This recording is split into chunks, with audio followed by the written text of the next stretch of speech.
My name is Gords, also known as MC Whizzkid. Welcome to Series 1 of the Pod Noodle.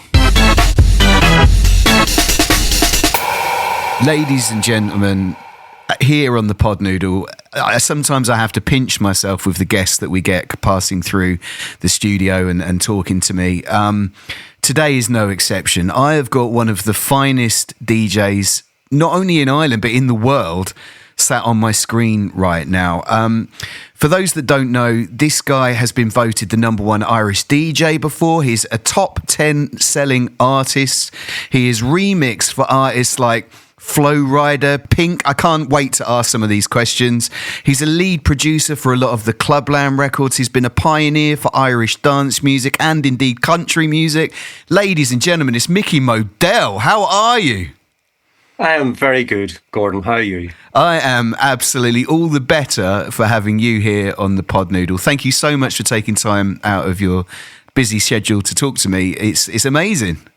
Thank you very much. You're very welcome. Wow. Good to be on. And I understand that you've not done too many podcasts in the past, so this could be... No, not very many at all, no, actually. Amazing. So, ladies and gentlemen, subscribers across the world, this is a bit of an exclusive for you now. So I've got loads of stuff that I want to talk to you about. I've got it all prepared in front of me right here because, as you can tell, I'm very excited to speak to you. But let's go back to the beginnings. Let's take it back to when you first started discovering dance music. What was the landscape like for you? How old were you? How did you come across it? I'm going to pass it over to you to talk to me a bit about that, if that's okay. Right. Well, it's probably it wasn't really as what we would call dance music as such, because you sort of look at dance music and you look at it from really the 90s as such, maybe late 80s. I was sort of DJing before that. So I was DJing from really 1984. I think, and it was sort of, 80s music with maybe sort of extended 12-inch mixes and things like that, So in the early days, probably one of the early ones would have been Blue Monday, and you would have had that type of stuff. So it would have been early stuff like that. I was personally into like disco, so I loved all the early disco records, American sort of stuff and things like that, European, and especially the early high energy stuff. I was absolutely, fixated on all of the like Italian records, French, Spanish. So that was really my sort of focus when I started DJing, even though I was doing maybe smaller gigs and even like weddings and birthday parties and all of that sort of stuff. That was really where I learned how to sort of put a set together as far as even doing parties and things like that. So, and that was even before mixing as such, because the first turntable that I had, I think it was one of the old like square boxes. I think it was a Cloud. And they had a pitch control on each side. So it was even before Technics. I didn't even have the money to buy Technics at the time. And I don't even know if Technics were available at the time. But this was like I think it was a Cloud, and it was a pitch control. And I learned how to mix records on those. So it was really weird, Gordon, But, that sort of early sort of things, I'm learning how to put a set together, learning about records like that. And again, it wasn't even really dance music as such. It was like 80s high energy, 70s disco extended versions and just pop music from the charts, really, with maybe a 12-inch mix or something, so that was really about it. Yeah. Well, it's interesting that you say disco, because a lot of the sort of house records even today have always sort of nodded their head and sampled and used various disco samples. So actually you saying that, that makes perfect sense to me, because for those that don't know, maybe you're only into drum and bass or happy hardcore or whatever it is, then all of these things are influenced by other genres, even down to the Amen that's heavily used in drum and bass. That is, of course, a famous drum loop from the 70s and all of this kind of stuff. So actually you saying disco is sort of the perfect sort of entry point, I suppose, into house and rave and dance and all that kind of stuff. Yeah, you look at even today, people like, Roger Sanchez and people like that, and Duck Sauce, all of those, they're all focused around sampling 70s disco records. A whole load of that American stuff, was all focused about, sampling 70s disco records. If you look in the background here, my vinyl collection of disco, that is all rare disco collected stuff, so that's what that's what I focus on. I still love it today. I don't actually have really any dance records as such. I got rid of all of my vinyl, but I love 70s disco and 80s high energy. That's what I love, and I keep that, and I play that here at home, or if I would be looking for ideas or samples and stuff, that's my go-to place today still. I love it. Do you know what was really inspiring? So a year or two ago, I was working online with young people that had found themselves stuck at home due to COVID. And I would be teaching them how to sort of write lyrics and songs and basic production techniques with other people, not just on my own. There was other producers there as well, of course, to share ideas. And I met a young guy, I suppose he was probably in his late teens, from Bristol, and he went all across Bristol and surrounding areas searching for records. And of course, in nowadays they call it crate digging, don't they, where they sort of go into charity shops or record sales and they sort of find these obscure disco, jazz, early electro samples, and they kind of do it. And I think although the landscape has changed and the internet has brought knowledge to people, it's a lot more accessible now. People are still kind of doing that today. They're still like this young man that I met over in Bristol. He's still out there finding those samples and putting those things together. In fact, I think a couple of the big chart songs recently have used disco samples themselves, haven't they? Yeah, again, see the drum loops, the drum loops from a lot of that stuff, like you as a producer, me as a producer, that when you sample those drum loops, they were all played live. Again, you're going back to sort of these American things. They were all played live in the studio. You put them on the grid and they're swinging out of time left, right and centre because they are done live. So you go in there and you sample them and you cut them, but everybody is still using those loops. Do you know what I mean? I can listen to records today in the charts and you're going, that's from that, that's from that, that's from that. Yeah, absolutely. And it's the best drums because they just had that magic. You can't recreate that. Do you know what I mean? Today, they had that super magic sound that were done in the early days in those 70s. So, yes, they are still being used, and there's a reason they're being used because they're the best, and that's the bottom line. Let's just be honest about it. So, but I moved on really from that in the early days. I mean, that was really my love, and I started then. I worked in 5 stores. I managed 5 record stores for probably 10 years, vinyl stores in Belfast. And 4 of them were dance music. The 5th one, which was sort of the first one that I worked in, it was sort of a middle of the road thing, a shop called Caroline Music. And it was right in the city centre of Belfast. And it sort of did a range of everything. But I started to put high energy dance music in the store as well. And I started to build up my own clientele. And from that, I went on to, as I say, the mainly focused best dance stores in Belfast. So that was my thing then. And starting obviously learning how to mix and, getting my first few sort of reasonably good club gigs and stuff like that. I think that could have probably been, I don't know, maybe 86, 87, something like that, and those gigs were sort of like middle of the road. You still had to play a bit of everything, but it started to move on towards dance music towards the 90s. So that was really where I progressed to as such on that time. 50% of my family is Northern Irish, right? So my dad grew up in Belfast. There's a million stories that I could tell you. So growing up, I was backwards and forwards to Ireland. Now, one thing I didn't have access to, because of course I was growing up in mainland, and I obviously discovered the rave scene through the raves here, in my neck of the woods and surrounding. What were the sort of early raves like around sort of Northern Ireland, and indeed Ireland as a whole, if you had any exposure to that? Yeah, again, Belfast was a different kettle of fish because, as I'm sure you gather, you really don't want to get into it, but, it's... Northern Ireland was a war zone. Yeah. So, Belfast itself had a ring of steel around it, which basically meant that you couldn't go into the city centre in the evenings with cars. You could probably go in, I think, as I remember, you could walk in or whatever it would be. And there was venues there. So all of the sort of bigger gigs, this is more into the 90s, that they were the bigger gigs, i.e. world famous sort of gigs. Kelly's was a world famous club. Yeah, of course, I've heard of it, yeah. Yeah, obviously, you know, the hardcore thing and stuff like that. So they really said that that was one of the best clubs they'd ever played in the world.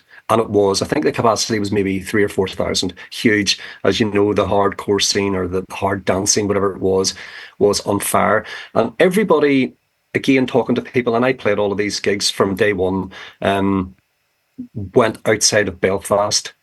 And again, it was all mixed as far as religion. Nobody really cared about that when it came to dance music. So everybody went to these raves, and then after that, they went home or whatever they did and went back to their normal life. And they sort of nearly lived for the weekend. And, you know, that could be a little bit of a cliche, but here, that really was the truth, because Northern Ireland was a war zone. Yeah. And these young people lived for going out at the weekends, coming to people like us for the raves and whatever it would be. And there was quite a few, you know, we were all part, there was a group of us called Intelligence. We were all part of like a DJ agency. There was 7 of us. I'm sure you remember X-Ray, Psy, Ben Montizer, myself.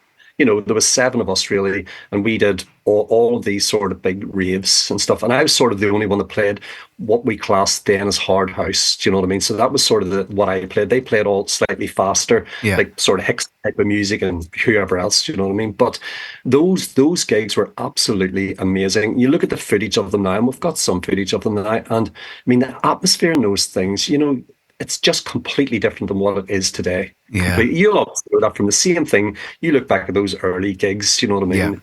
That was completely different, you know what I mean? But what amazing memories we had then, honestly. You know, Yeah. Well, that's one thing that my dad, I mean, he's sadly no longer with us, but when he used to talk to me about growing up in Belfast, and he came from a very big, you know, he had lots of brothers and a sister, and not a lot of money. They all shared a bedroom. My granddad, who again obviously is no longer with us, he was a vigilante, and he used to try and keep the peace and take the guns and the bombs and the weapons off troublemakers, if that's what you want to call them.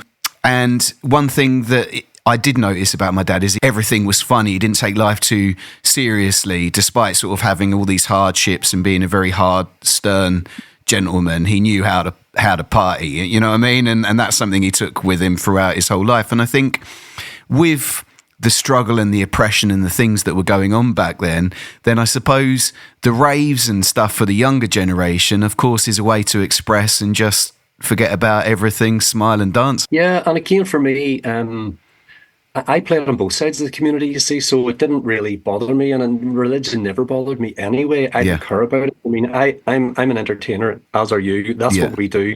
You know, we love people, we love music, we love entertaining, and I played on both sides, and I am still friends today, 35 years later, with most of the people that would have came to these gigs every week. Funny enough, somebody sent me a crazy message yesterday, and it says, I just launched, obviously, our Woodville Festival for July and stuff, and it says, I remember you at one of the raves, and you used to come in with this one night in particular. He says you had a pink kilt on with bondage trousers and a pink hat. And I said, absolutely, I remember very well. Do you know what I mean? So, I mean, and this is in the height of the Troubles and stuff, as I said.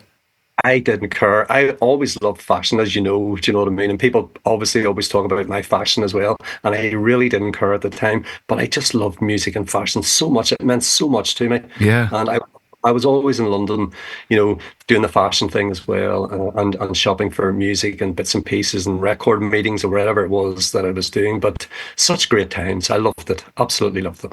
Well, for the sort of ladies and gentlemen that don't know, I mean, one thing I always say about you, Micky, is you always look impeccable, man. Like every show that we've done, you know, like you literally, you represent that style and that panache that sort of DJs and producers have, man. When you walk in, you know when Micky's on stage, right? Thank you. Well, it's true, man. It's nothing but the truth. Okay, so we've gone through, you've got your first set of decks, you've got you're discovering disco, and you're sort of merging into house, and we've moved forward a little bit into the 90s, and you're playing the hard house, and you're playing the raves and all that. Was there a moment where you sort of crossed over, you're mixing the tunes, you're playing at these early raves, and you're doing these sort of... Was there a moment where you sort of thought, ooh, this is starting to bubble now, like I can feel that something... Or did it just sort of happen? How was that for you? Well, again, when I started to work in the record stores, obviously all the promoters and people like that would have come in and out of the record stores. And at the time we did, as I'm sure in the UK it would have been the same. We did tapes. Everybody did tapes. So this sort of company that we worked with the Seven Guys Intelligence, they started to do tapes for all of us.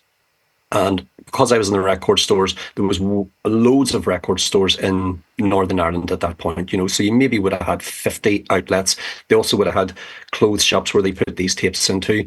And again, because, you would have had these other guys playing the much faster stuff, the hardcore stuff, I was the really only one playing the sort of housey, bouncy house, hard house sort of stuff at the time. So immediately you were put on to all of the bigger gigs, and I would have been literally on every single one because I played that style. And I would have been maybe on slightly earlier and stuff like that. Times changed where the harder stuff didn't work anymore and my stuff would have worked better. So they ended up putting me in the main slots and things like that. So it was a really good time. And I mean, from that, I did sort of recognize, you sort of see people going, oh, they want to come and see you. You sort of know that you can see the numbers moving forward and things like that. But that was the time. I also then was going to London all the time, and making records. That's when I started to go in and dabble in making records. So this would have been probably late 80s, early 90s. Well, I'm glad because that was actually where I was going to take the conversation next. Like, how did that come about? Like, do you remember your first ever track? Like for me, the first ever time that I went into what was a studio, of course, we all know that studios are in people's bedrooms and cupboards and things like that, whatever it was, and they might have a sampler in the corner of their mate's living room or something like that. So I remember the first time I ever went in and recorded some lyrics. It was, so I did like Make Some Noise and Horns Crew and all the early stuff that was around like that for various producers, which got ragged to death and ended up on about a gazillion records. But what was that first ever time? Sort of you're playing the gigs, you're a DJ, you obviously got huge exposure, I can see from the record collection behind you. Did you go in with an idea? Did it happen organically? How did that come about? Yeah, well, again, sort of maybe just slightly come back to that. My best friend for, God, we're probably best friends now, 35 years, is Paul Masterson, which is Yomanda, Highgate, Amen, Passion, all of those guys. Paul used to come to me where I was in DJing, before there was CDs or anything like that. Paul would have came to me with cassettes, and he would have said to me at the gigs, Mickey, would you mind playing this? And I would have had maybe a setup of some description where I could have played a cassette. I also used to bring a DAT recorder from, I would have had things on DAT that I would have wanted to play. So I would have been able to do that. So when I had heard sort of Paul's stuff in the early days, which some of it was good and some of it wasn't very good. But I mean, he's an amazing producer. He really is. Look at the hits. And that sort of focused me on trying to move as well, also to make records, which was not very many people were making records at that time, as you know. Do you know what I mean? So because, things these days, you've got a laptop, you've got all the software on it. Then you didn't have any of that. You had to have a desk and you have to have hardware, which again I ended up doing. But from that, it would have been that focus on my mind going to try and make records. So there was no real studios here as such. So I went to London, and the very first studio I think I was in the tunnels at King's Cross. Yeah, I do. Yeah. There was a studio upstairs, and I can't even remember who was the engineer or anything like that. But that was really the first time I went in to make a record. And I came out with 2 tracks. I went and pressed acetates. One of the cutting houses. I can't remember which one it was, but it was a 10-inch. Had like a dub plate. Yeah. So I pressed that, and I played it at some of my gigs, and I got a couple pressed, and you wouldn't believe, which blew my mind, Tony DeVee started to play at a trade. Oh, wow. And I was like, oh my God. And from that, I was absolutely, just focused on making records. That was what I wanted to do all the time, was just make records. So I was back and forward to London, and every couple of weeks actually, making tunes and trying to get them out there, So, but having somebody like Tony, who I really, and I knew him, quite well, gigged with him and stuff. And again, Fergie's like one of my best friends, who did tons of gigs with him, all the trade guys. I was starting to play that type of sound at the time for Northern Ireland here. I was the only person playing that sound. Do you know, it's the second time, because BK was a guest on here previously, and Tony played a big part in BK's career and putting him on and supporting him, and he spoke a little bit about their friendship and all that kind of stuff. And I find it really interesting in the unprompted you've brought him up again. And I think for the listeners that perhaps have, maybe they're too young to know Tony, maybe it wasn't their genre back then, go and do some research, because this is 2 podcasts now with 2 separate guests, both from different parts of the country. Admittedly, they both play 4/4 records, and they both have been involved in hard house and et cetera, and trade and et cetera, et cetera. But I think that goes to show, a bit like Slipmat for the hardcore scene, what Tony was doing for people like you, Micky. And I didn't know him personally. I never met him. But it's wonderful to hear these stories, man. He's absolutely massive in my early career. I mean, Tony was one of the best DJs in the world. I don't care what anybody says. I'm quite happy to say that. I will stand up for that. I mean, that guy took that sound all over the world. He really did. He was everywhere. And again, Tony played in the early days in the 80s in the gay clubs and stuff like that. And he, moved his sound forward till he had a worldwide sound that people recognized him for what he did and moved it onto a global stage. He was doing all of those big albums, you know what I mean? Live from Tokyo or wherever it was. He did all of these things. I mean, it was amazing. And the sound, you listen to the sound and it is still very credible, the sound that he has. And you see a lot of people still trying to do towards, like, I sort of listen sometimes to people like Hannah Lang and people like that, and you listen to their sound right now today, and it reminds me of, early Tony DeVee type of records. Do you know what I mean? Yeah. That has to say something. He left a mark, do you know what I mean, that will never be forgot, and I mean, he was just such a brilliant DJ as well. So really did have a massive influence on my early career, without a question. Everybody wanted to be like Tony DeVee, let's just be honest. Yeah, I think as well, the music aside, he was representing his sexuality as well, and that was in an era. Things are slightly different now. It's never going to be easy when you're different in any way, whether that's any of the protected characteristics. It's always going to be a struggle, right? But now there is a lot more information on the internet, and it is a lot more accessible. TV shows are around that explore various things that perhaps they didn't back then. Whereas Tony kind of wore it, badge on his sleeve. I am what I am, and I do my thing. And I think that's another wonderful thing that Tony brought to the landscape, is the fact that not only was he pioneering the music, he was celebrating the artists and the young people that were coming into it, but also he was standing up for his sexuality and the things that he believed in. And I think that's, if you're confident enough in yourself as a human being to be able to stand up and do that, regardless of what it is, I think that's an honourable thing. So that's my... Absolutely. And again, I watched an interview, funny enough, with David Guetta, and he was also, playing all of the early gay clubs in France. Yeah. Because he was talking about one of his favourite disco records, who's a friend of mine, Carol Janney, Hit and Roll Lover. Do you mean, I talk to Carol all the time? Amazing. Do you know what I mean? And, it's really weird that, he comes from that as well. And look what he is doing now. I mean, he's a global superstar, one of the best known DJs in the world, and they come from these early gigs playing disco records, same as Tony playing all of this early 80s high energy and disco records. That just shows you it's a passion. It's the love. Same for me. Do you know what I mean? That is what I love. I love those early records. It paved the way you were, what you are, where you're going. You know what I mean? It really has that sort of thing for me. Just always resonates really well. Do you know what I mean? And I have a lot of respect for those guys as well. I really do. But Tony was a huge influence on me and shaped a lot of the gigs that I was playing here musically.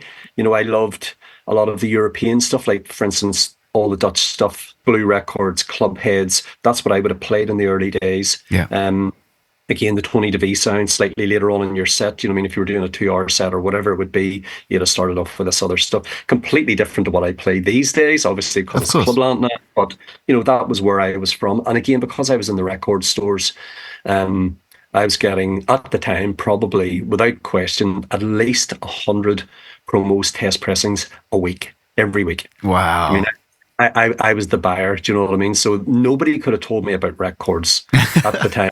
I knew every single track out there. And it's funny, there's a guy from Liverpool, I'm sure you know him, Les Calvert. Yes, yeah, of course. Les worked in Three Beat, and I was in, at the time, Street Dance or wherever it was that we were there. And we would have phoned each other all the time, every week. What's new? He knew that guy was an encyclopedia, as was I. Yeah. We knew every single track out there that was happening. Do you know what I mean? So, we were just train spotters of the highest degree. We knew everything. We spoke to every record label, again, which is how I knew Matt and Chris from all around the world, which was obviously Clubland, because I used to talk to them about, all their early stuff. We would have got boxes of promos sent across, and, it was just, you were in touch with everybody in the industry. We knew everybody, honestly. Really well, do you know, I remember, God, this is an early memory, and you talking there was... See, I started getting on some mailing lists for Happy Hardcore in the mid-90s, right? So, and I would get stuff from Night Force, Remix, UK Dance, So I would get some big records being posted to my mum and dad's house that I would eagerly open and, think I was the king of the world, right? When I first started getting shows, I started doing a rave in Kings Lynn called Hyperbolic, and there they had a resident DJ who went by the name of Steve K, or Stevie K. Now, he was quite a bit older than me, because I was sort of in my teens or whatever, and I would say he was probably in his late 20s, perhaps. That's a guess. Maybe I'm being unkind, I'm not sure. But he felt a lot older than me. Now, he had been DJing a long time before me, and he used to get promos of every genre. So he would get like rock songs and early jungle songs and house songs, and I remember seeing some of the records he got, and I was so jealous, like not in a vindictive, horrible way, but I was almost in awe of the amount of promos that this guy used to get. And some of them he just like, oh, it's not for me, I'll just put it over there, and with a pile of the other million ones that and I suppose with you getting all these records, like it was almost like Pandora's box. You don't know what you're going to find in there, right? It must have been so exciting. I would have been a tastemaker for Belfast, and see a lot of the major promo companies like Power and stuff like that. My friend owns that, Tracy, and Hyperactive and all of those. If there had been 10 copies, I got one. That's how sure I am. Amazing. Jules Tongue, I would have got one here, definitely. All of I'm sure you remember people like Brain Bashers, what I mean, who were I was on their test pressing list, Rachel Auburn, all of those guys, the trade guys, Triple E Tracks, I was on all of their lists as test pressings. So if there had been 6 test pressings, I got one. That's how upfront I was at the time. Honestly, the people, I was the promo king. There's no question about that. I definitely was the promo king, and anything that came in that shop, I ordered. We broke so many records in there as well. Things like, like even thinking today, like DJ Jurgen, which is Alice J. I had it first. That's amazing. What a buzz. The Venga Boys album, I was the first shop that had it in Ireland. Yeah, amazing. The whole album. That is so cool. Things like, which are huge records over here. I don't know whether you sort of guys in the UK would know them, but there was a huge song here called Flexible. And it's still an anthem today, 20 years later, by a German band called Toss and Turn. I found the record. I brought the record in, and that's still an anthem today. It sold thousands of it. All of the House Nation label, I was exclusive in Ireland. ZYX, I was exclusive in Ireland. Wow. In my shop. Do you know what I mean? Honestly, the shop that we had was absolutely amazing. I was the buyer. I sort of, put all of that stuff in there. People were playing that. You sort of shaped that 90s time from our shop. That's how influential we were, really, to be honest. It's amazing to think, though, because like the same way as your influences influenced you sort of effectively went on to influence part of a country, really. I think it's fair to say. I know it's a big claim, but you're one of the guys that shaped it for loads of these DJs and producers that have gone on to do amazing things.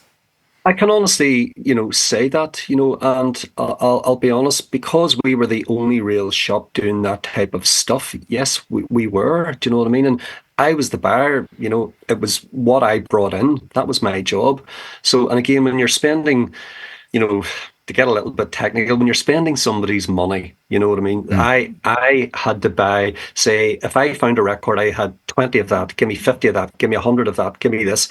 If you don't sell those records, that's dead money sitting on the shelves. Yeah. I had to be very sure that I was buying the right music. Do you know what I mean? I was playing that. I was doing my tapes. People were coming in and going, what's that song? What's that song? What's that song? Right, here they are on the shelves here. So it was a good knock-on effect in a way, do you know what I mean, that you were leading the way. We also had the biggest radio show in the country called Wes's House, a friend of mine called Mark Wesley. So I used to sponsor his show and go, here's the new chart, here's the new top 10 records. Yeah. And he would have played on the show, which was a huge show on a Saturday night, and people would have come in on the Monday, right, see what was on Wes's show, here you go.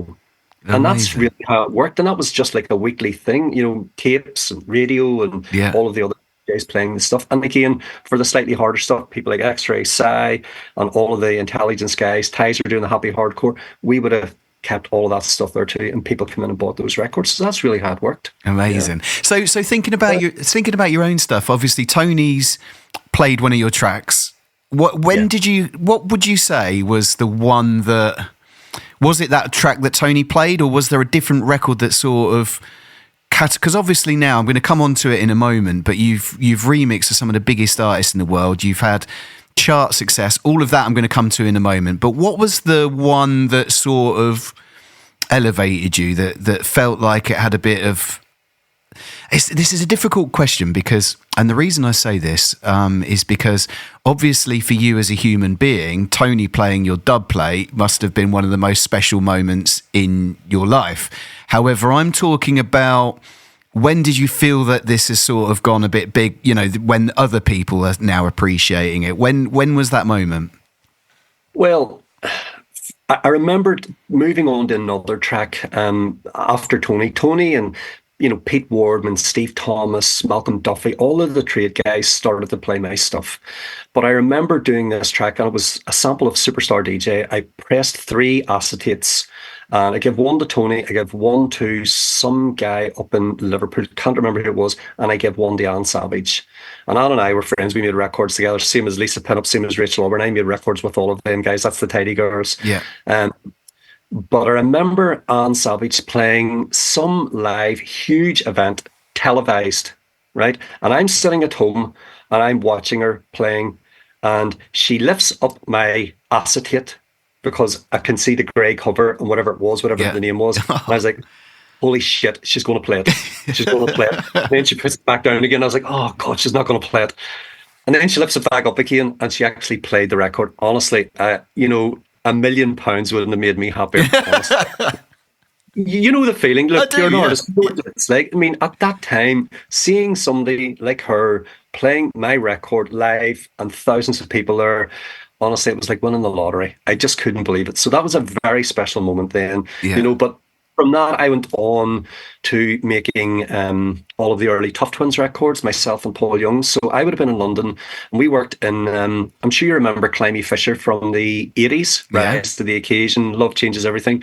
We worked in Rob Fisher's studio called The Stone Room.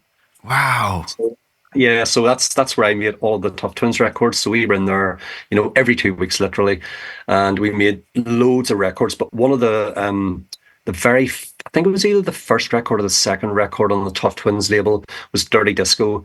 And that's when I really seen a change, because Jules played that record. Honestly, he must have played it 30 weeks in a row, Radio 1. Wow. I could try and tested. I mean, we got all the Ibiza gigs out of it and everything. Me and actually Paul Masterson, he had Synth and Strings out at the time, and I had Dirty Disco. We had 2 of the biggest records in the summer. And I mean, Jules played it live at Homelands, Creamfields, on Radio 1.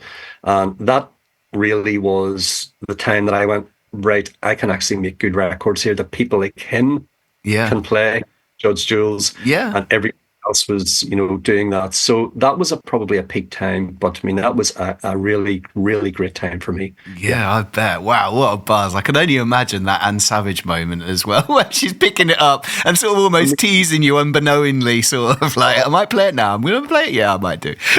That's so cool, man. fixated on the TV screen. Oh, please play it, please play it. You know what I mean? It meant so much to me, and I can understand other DJs having that. You know what I mean? You know, the anticipation, please, please play it. You know what I mean? Even like Jules, I used to listen every week to Jules' show, Friday and Saturday, to see if he would play my records, whatever one it was at the time was doing well. You know, I mean, I had a couple of different names. I had obviously the Micky Modelle name. I had Tough Twins. I had Electroheads, which was doing trance record, and he supported all of my records. You know what I mean? Which was amazing for me. He was absolutely huge as well. I mean, make no mistake, at that period of time when he was on Radio 1, I mean, it was ridiculous. Wasn't it? Yeah, it was phenomenal. I mean, he still smashes it now. I'm not taking anything away from him. I love Jules. I know him a little bit. I've spent some time with him over the years, and he's a decent guy, and he deserves all of the flowers.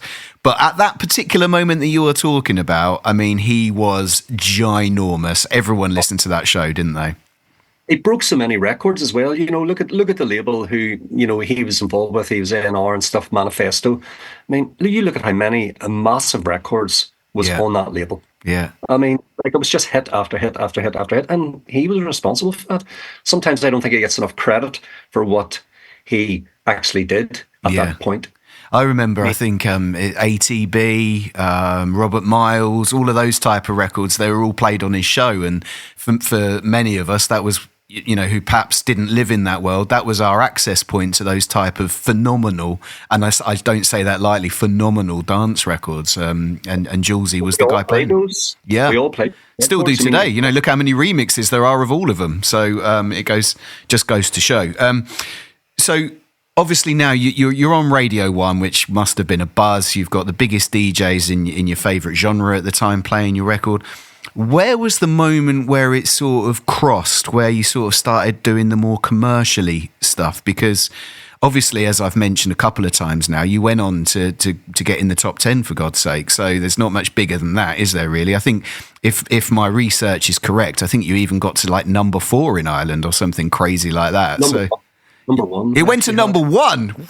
Oh my gosh. I had 3, like even at the time, again, you sort of look at what we had then and what we have now. You had MTV in the box and all of those big stations. I mean, I had 3 consecutive number 1s in MTV in the box. Wow. 3. Wow. And that was something else. I mean, again, that was Clubland, so just, I mean, this is obviously before that, but, when I was doing those early records, Tough Twins and things like that, it started to open opportunities again when I got, for instance, Bomb Funk MC's Freestyler. I did the mix, the remix. Did you really? Yeah, the original. It's on the original record. I love that tune, by the way. Yeah, amazing, and I also did obviously the Samantha Mumba record. Then I did the production on that as well. So, I was getting things like that. I was getting, for instance, Venga Boys remixes and all of those things, all with Tough Twins at the time. Yeah. So we had loads. I mean, the very first Atomic Kitten record. What? I did the mix on it. I think I actually have the cover there. Yep. Yeah, I can see it. That is it, so that was the very first, again, that was Tough Twins, so from Jules playing those, like, Dirty Disco type of that record, and going on and getting all of those major remixes. Yeah. I mean, I was doing all of them in London. Again, I was doing, things like Triple E tracks and doing their mixes and stuff, slightly harder house stuff. So you were building up a sound like that. So that was a great period for that type of thing. And then I moved on from that type of thing and I hadn't even set up my own studio by this stage. And so I was in London every 2 weeks, making records, doing remixes, whatever it would be. I was doing Rachel Auburn records with her. I was doing Anne Savage records with her. I was doing Lisa Pinup records with her, Rock Hard recordings, and all of this stuff, tidy tracks, whatever it would be. Yeah, do you know what I mean? I'd put stuff on. And a really, really great time, and doing lots of DJ gigs in between and running the record store, being the back. So that was a crazy, crazy period of time. Yeah, you're absolutely hustling. And thinking about the song with Jessie, obviously she was not from England, right? She was European, I believe. How did that sort of come about? Was it sort of like a chess move, or did you accidentally meet each other? Like, obviously you went on to absolutely smash it with that record, but the record was actually released as a ballad, believe it or not, and it did nothing in Belgium. So it was actually released already And I found the record and ended up doing the mix, sent it to Matt and Chris at All Around the World, which was Clubland. And they said, this is going to be an absolute smash. Can we get Jesse involved in it? We want to do it. And I said, absolutely. So I think it was my manager, who, again, is a very famous manager. I'm sure you know my manager, John Truelove. Oh, right. Yeah. Do you know, we were speaking about him a few months ago, actually. Yep. John's been managing me for 25 years, publisher, and all of that sort of stuff. So, me and John's best of friends, and he's a big wig now in the MCPS, PRS, whatever it is, that he does now. But John put the whole thing together. We took the record to Matt and Chris, and they went, this is going to be an absolute smash. And it just went crazy. How did that feel, man? Like, gosh, I can't imagine. Like, I've sort of flirted around success in that I've been involved in compilations, and me and another MC did a compilation album that got in the top 10 in the chart, and all that kind of stuff. But I can only imagine what it must be like to be in the actual charts, like the main chart alongside artists from all over the world, the best of the biggest American acts round round to the UK hot ticket, whatever it might be. Like, how did that feel? It must have been nuts.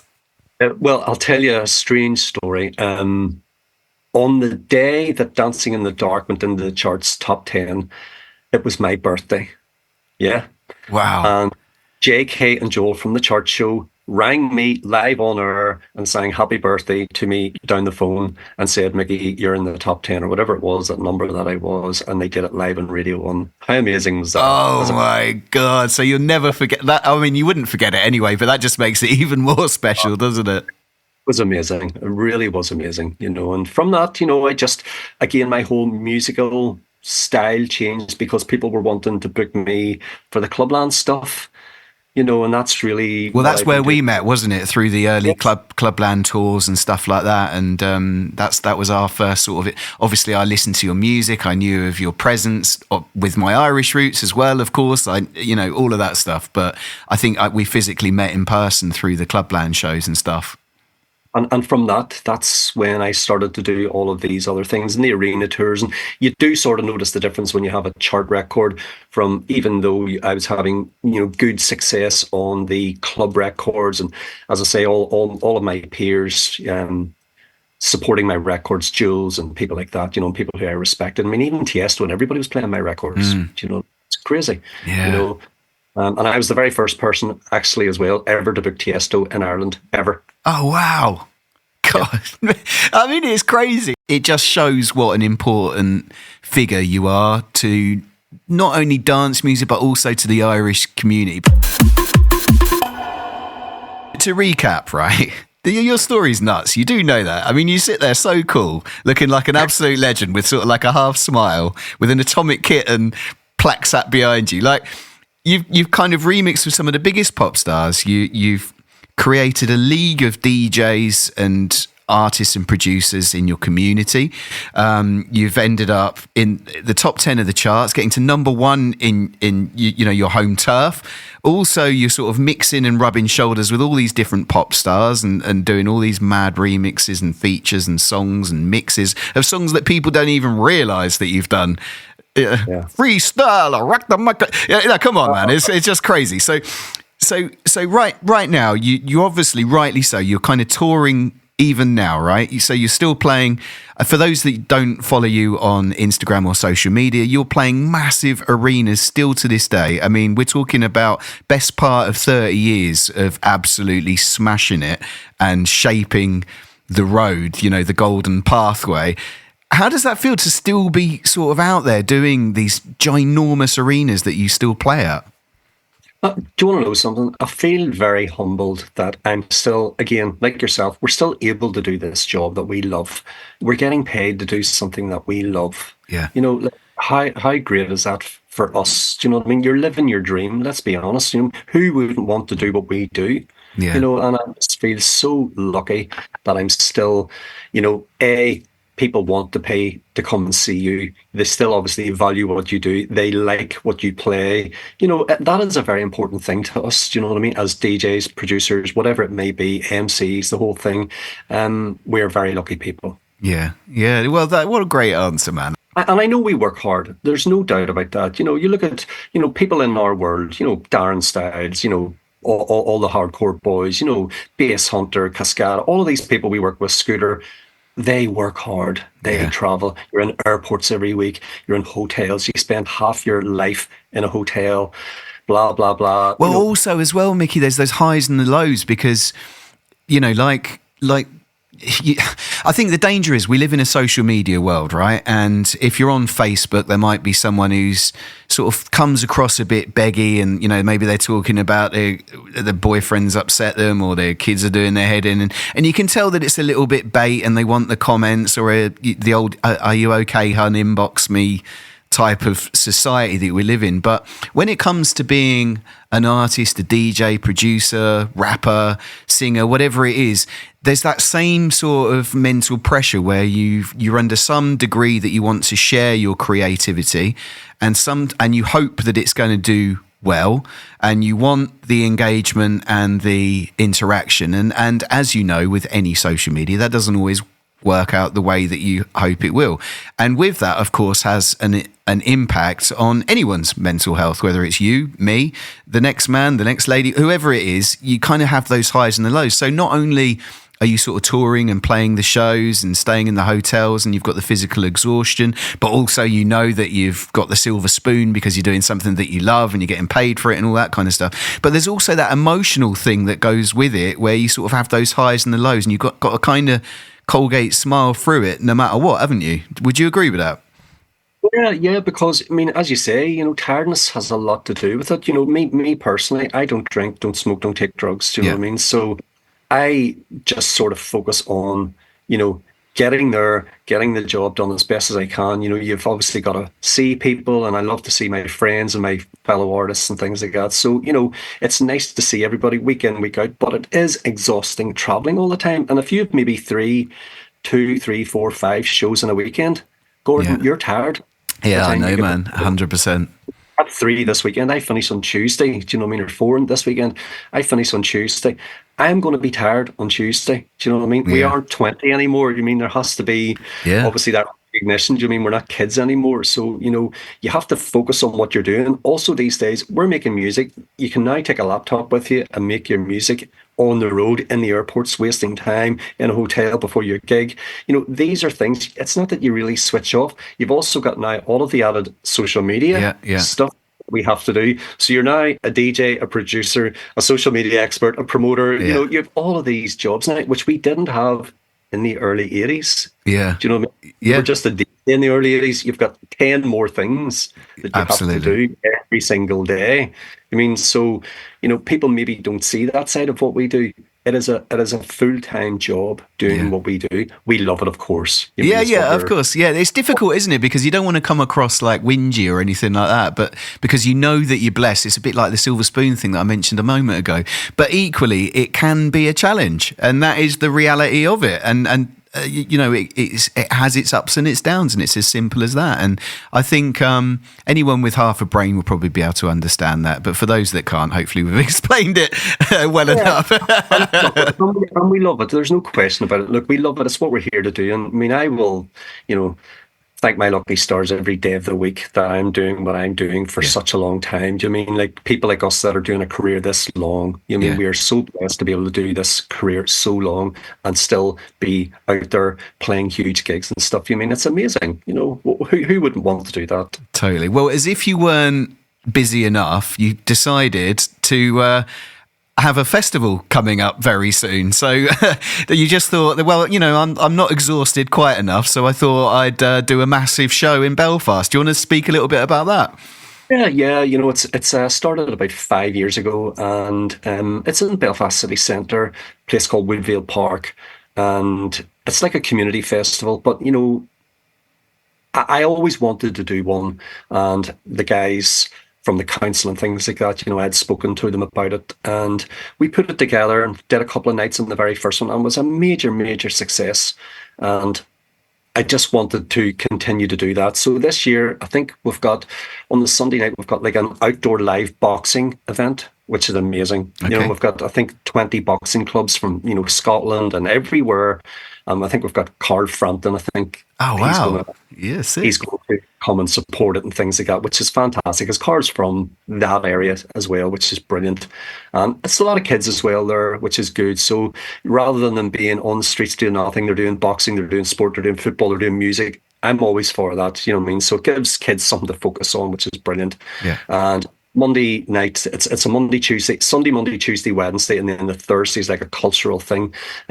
But on the Monday night, which I have you hosting, Yeah. which is brilliant, and it is a brilliant event. You know, we normally do like, I mean, 5, 6, 7,000 people in this event. It's huge. Wow. You know, or it's fantastic, and it's sort of like a Clubland lineup, Bass Hunter headlining and stuff like that, and all of us then on Tuesday. I do 80s versus 90s.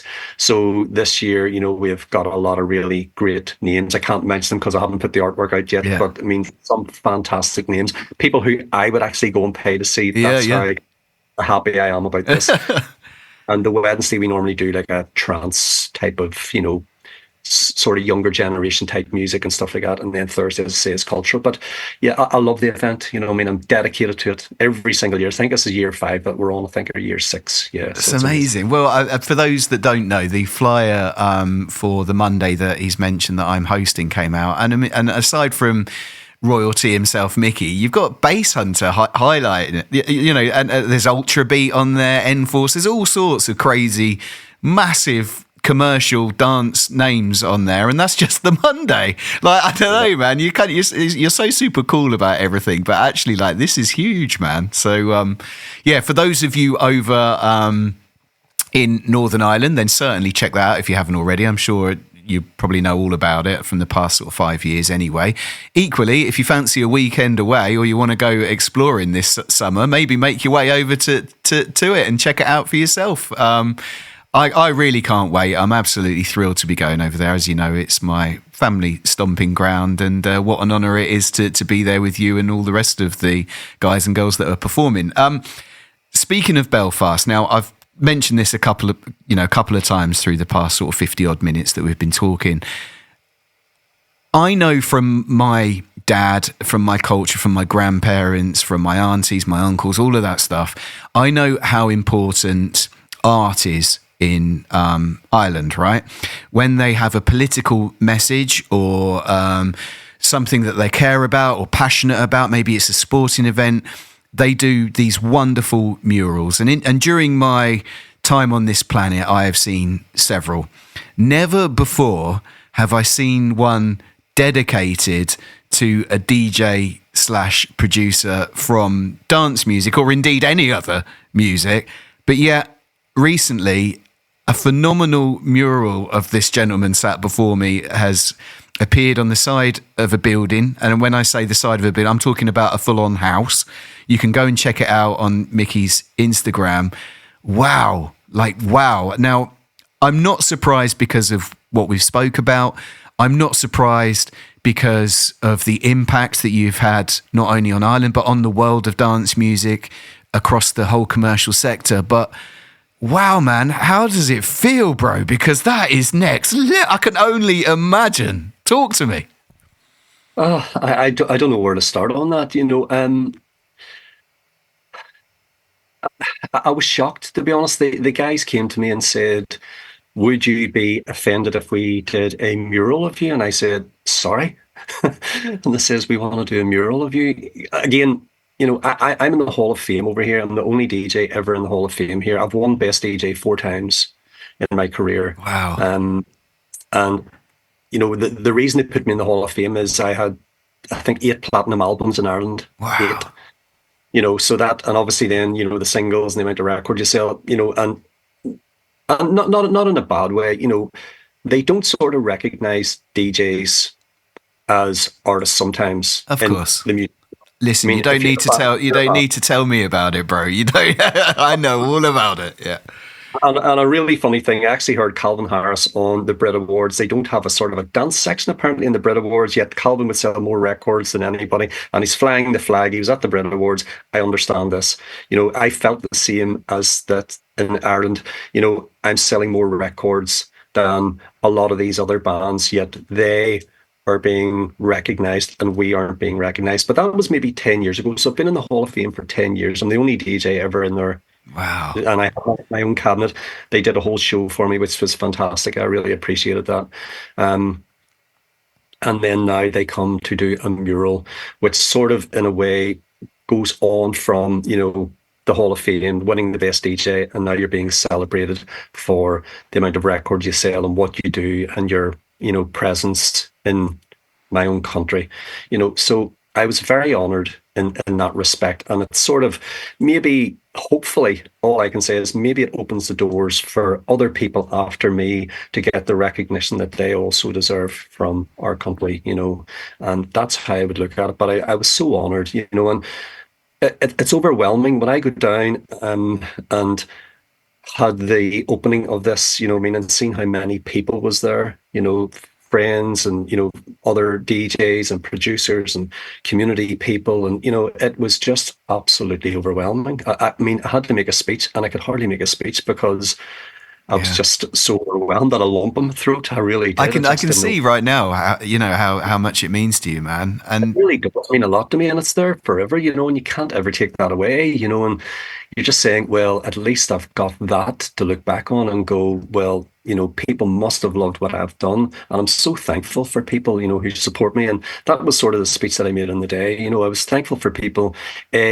who give me their friendship, who give me their love, who buy my records, who pay into the gigs, who stream my music and just give me the support. I can't do that without these people helping me, so that's how I feel about it. But it was totally, totally overwhelming. Yeah. Well, also it's personal as well. And I think, when I share stuff online and, in the highs and the lows of my career, I get a reasonable interaction. I certainly did 10 years ago. It was crazy.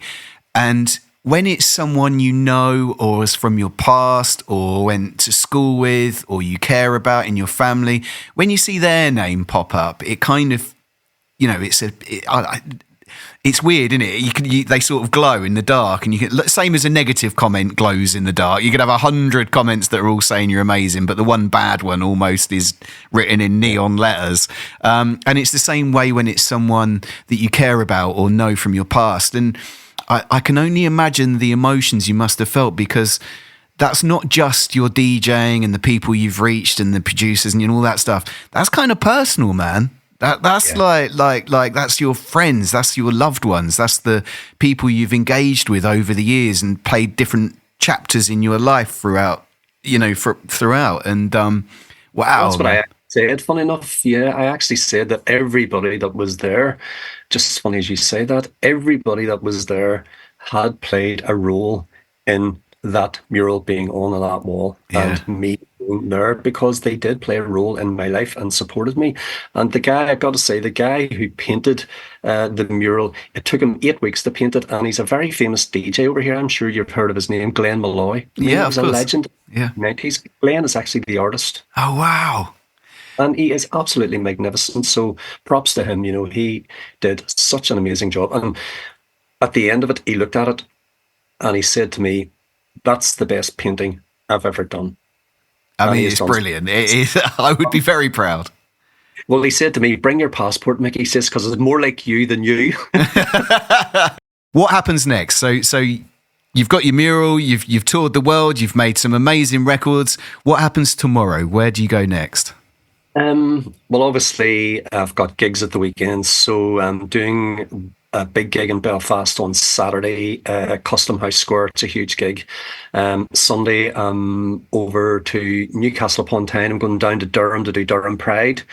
And then on Monday, I come back to Ireland and I'm doing the Miss Northern Ireland Awards. Ooh. So asked me to perform at that, and I've got Simone, the singer of You're a Superstar. She tours with me, so obviously I produce the records and stuff like that. So that's me and her. So that's Saturday, Sunday, Monday. Wow. And then Tuesday, and then obviously then back to the weekends.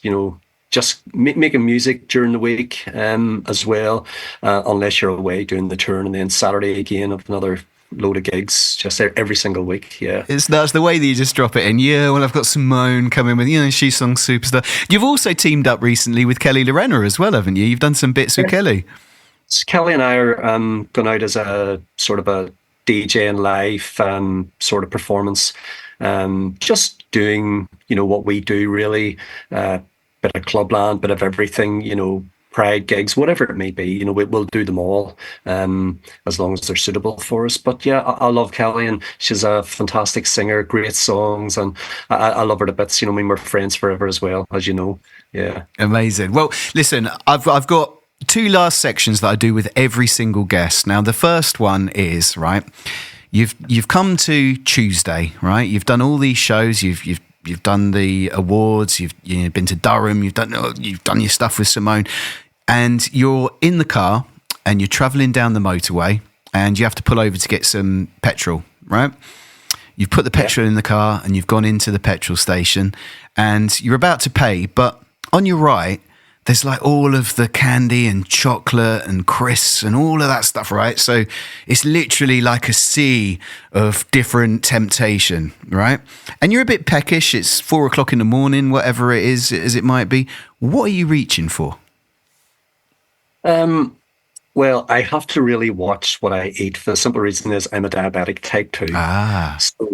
So chocolate and stuff I do like, but I try to stay away from it as much as possible. So if there was a banana there or an apple or an orange, I would maybe go for that. Yeah. I don't really eat crisps or anything like that. So I'm pretty tight on my diet as well. I try to look after myself the best I can, and I was only really diagnosed as a diabetic I was about 5 years ago from lockdown.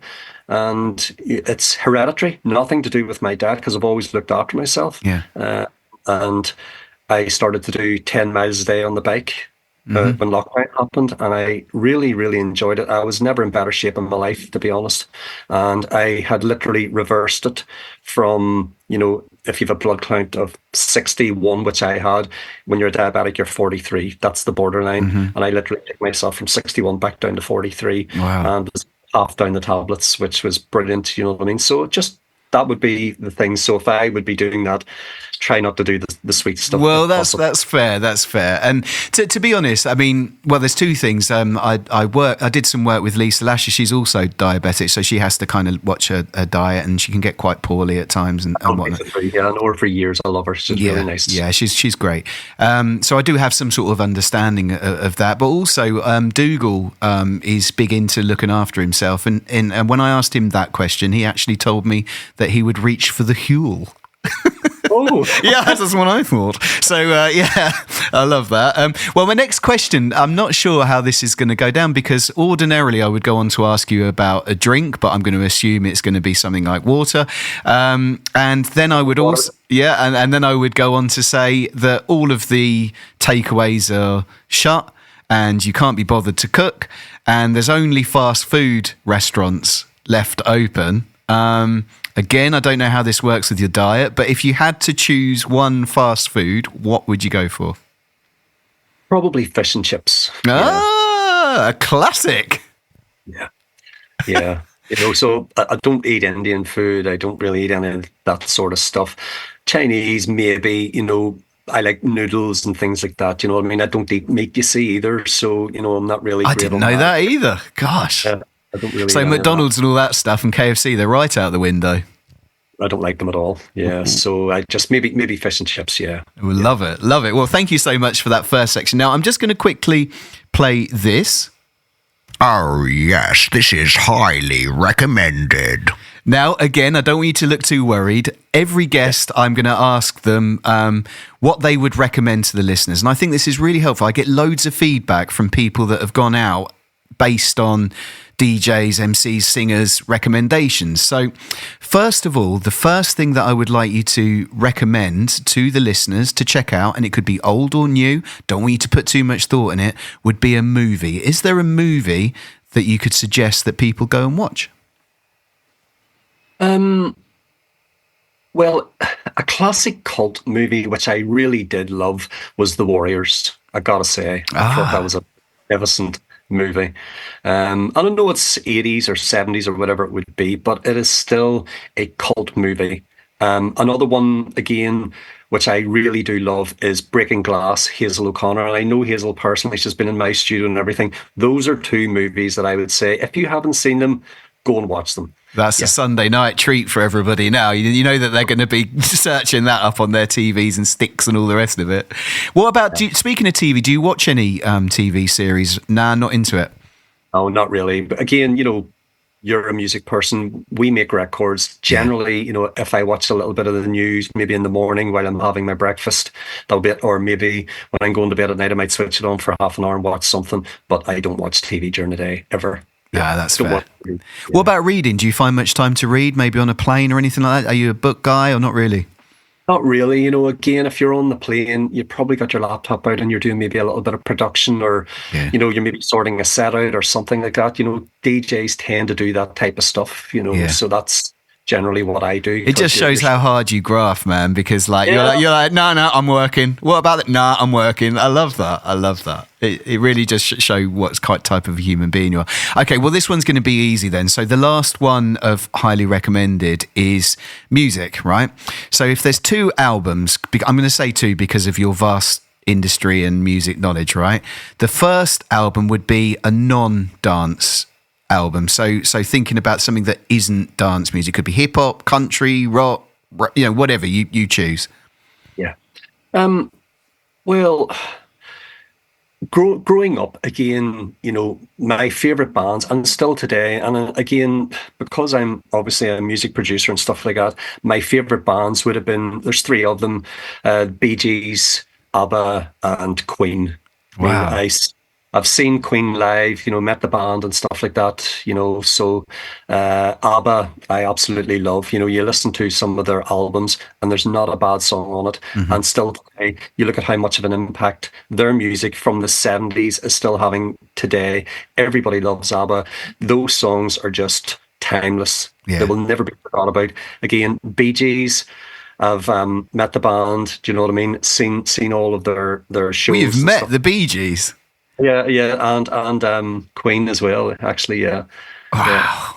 Yeah, and I love the Bee Gees songs, do you know what I mean? Some of the things that they wrote even for other artists like Celine Dion and, those types of people, Dolly Parton, all of that, I know it may sound a little bit cheesy, but great songs are great songs. Yeah, I totally agree. You listen to one of the best-selling albums of all time was Saturday Night Fever, which was the Bee Gees. Mm-hmm. You listen to those songs, More Than a Woman, all of those sort of things. If I Can't Have You, the bangers. I love those records. I love them so much. It might be funny, people listening to this, hearing the dance music of me saying ABBA, the Bee Gees and Queen, but sorry, that is what I love. No, listen, I totally get it. And, the early records, I think the first ever 7-inch that I went and got, and obviously there's a link. So as you know, my name's Gordon, and Queen had a record called Flash, right? So it was only natural that with what little pocket money I had, I went and bought it on 7-inch. I've still got it somewhere in my records behind me. Yeah. But that was the first ever vinyl that I ever chose, knowingly that I wanted, and admittedly it was for cheesy reasons because my name was Gordon, but nonetheless. So I think my first one would have been ABBA, The Winner Takes It All, maybe, or Dancing Queen or something like that would have been the very first vinyl that I ever bought. Yeah. Well, I think I don't know if you're the same as me. I kind of, when I was young, I loved everything, right? I loved Nick Kershaw and all of the pop music that was, all of that stuff. I absolutely adored it. I've got all of his cassettes back then, but I've recently repurchased them on vinyl just so I can sort of reminisce and be a bit nostalgic. But then when I got to my teens, I became very opinionated and I liked hip hop, soul, black music in general, and then rave music. And I didn't really venture kind of too much out of that. That's what I was engulfed in. I wanted to be a rapper and all, a DJ and all that kind of stuff. And then as I've got older, and certainly now that I'm in my 40s, I enjoy absolutely everything. And as you rightly said at the start of that, a good song is a good song. And It doesn't matter to me what the genre is. If I can get lost in classical music, I can change the, hit next on Spotify and it could be a grime track that I'm in love with. I could hit next again and it's a jungle rhythm that I'm losing it. I just love good music, and for me it doesn't matter the genre. But speaking of genres, if they are your non-rave dance electronic choices, is there an electronic album that you ever got? It doesn't matter if there isn't, but is there one in particular that influenced you? Gotta say, I do love Faithless, and Faithless would have to be, I know the guys, for years, and Wow. they're just so talented, and they made just some iconic records, and they would probably be like way above most of the other sort of dance type of people. You look at how well, they have done over the years and pioneered that type of sound. Yeah. It just, like, you listen to Insomnia. I mean, that riff, Jesus. I mean, it's just ridiculous. And you think about the time, I listen to songs now, and commercial music's very formulated, as is all genres now, because of the understanding and technology and knowledge and the internet and all that stuff. But like, good records have different sections in them that people can cherry pick what they want to take away. So, for example, if I was to choose a hardcore record, people like Come Running by Darren Styles as an example, because they like the vocal and the guitars, but they also like the da-da-da-da-da-da, like, so they can sort of cherry pick which moment it is they like about the song. Then equally, if you listen to a Fall Out Boy song, something quite different, commercially rock music, it will have a bit in it that everyone can sing, but it'll also have a pre-chorus that everyone knows the words to, or maybe they'll enjoy the different chords on the guitar that they're pumping into the rock song. And I think Insomnia, despite when it was made, despite when it came out all those years ago, it had the rap that people could latch onto, it had the hook line as well, the catchy little hook that came in, but importantly, it also had that iconic riff, and I think it had all of those elements that people could just put in their pocket and take home with them if they wanted to. They were just so well put together at the time, and they just don't seem to get old. You could still play that record at any gig, and they are going to go mad for it. It just doesn't age. Yeah, it just doesn't age at all. Those guys were genius, absolute genius. And she's a brilliant DJ as well, actually. Absolutely, absolutely. Ladies and gentlemen, that was highly recommended. Oh, yes, this is highly recommended.